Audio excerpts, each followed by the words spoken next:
What is up mga kabuhok? My name is Balbon and welcome back sa ating unboxing series. Ayan, meron po tayong guest today, isang Arai helmet. At ito po ay si GT Air na matte black. Ayan, sa mga bagong pasok po, Tokyo based po ako at dito manggagaling ang helmet na to. Ayan, makikita niyo po ako sa Facebook, Instagram, YouTube, TikTok, at iba pang social media. Inside the box, meron tayong dry lens, yung anti-fog ni Shoei para laging clear ang inyong vision. At ano pa ba? Ang laman ng GT Air.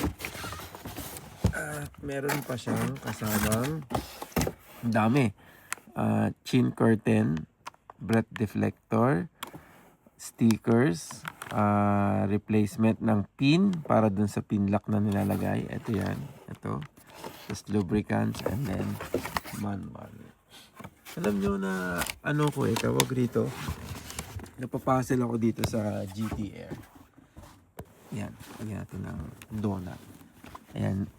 Itong GT Air, ang dami niyang colorways. Kada season naglalabas sila ng colorways. Ayan, pakita muna natin ito. Huwag natin diretso yung kwento ko o yung aking observation.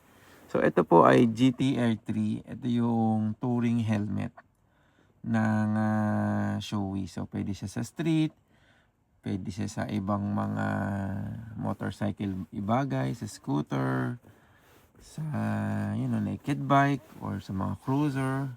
Kasi looks like a street helmet. Yan.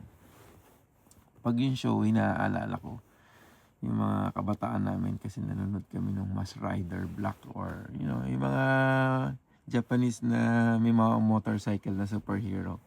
Naalala ko yung Shoei kasi yung bida doon lagi naka-Shoei. Yan. Anyways, side kwento lang naman.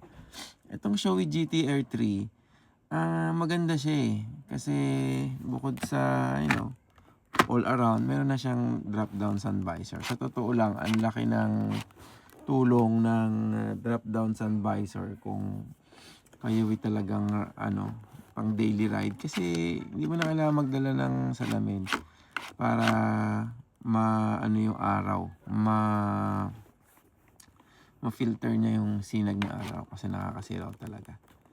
Yan. So bukod sa meron siyang drop down sun visor, malaki na din yung kanya airflow. Laki nung vents dito sa ibabaw ko. Saka ito. Ang laki ng mga ventilation niya.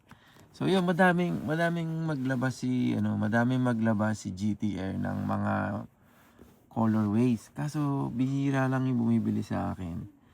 More on ba rin talaga sila, Arai or ibang unit. Pero sa totoo lang, parang ang sarap gamitin ng GT Air kasi nga wala naman siyang hindi naman siya mukhang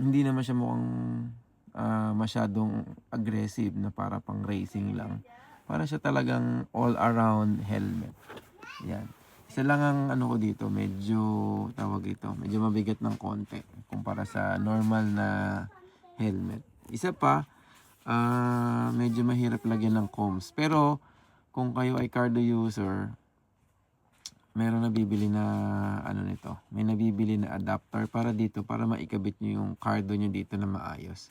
Kasi itong part na to, Sina yan collaboration nila sa Sina. So, kung gusto mo ng seamless na poging Bluetooth combs, ayan, dalawa yan Bili ka ng ganito, tapos bili ka ng Sina kasi medyo mataas din yung price ng Sina.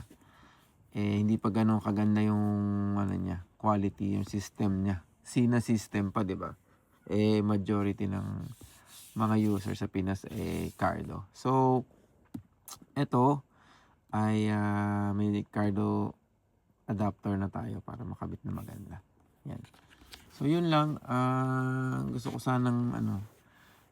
sanang makatry ng ganitong helmet. Di ko pa natatry, wala pa. Meron akong isang helmet, baka pag-uwi ko gamitin ko siya. Hindi pa ako nakapag-try nito sa ride. So, hindi ko siya ma-review. Ano ba yung feeling. Kasi yung Neotech 3, meron ako niyan. User din ako noon.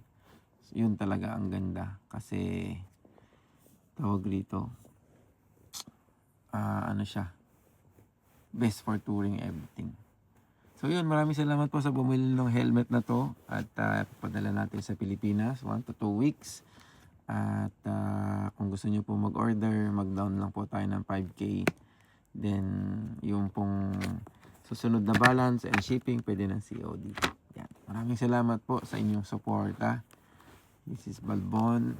See you in the next. Peace out.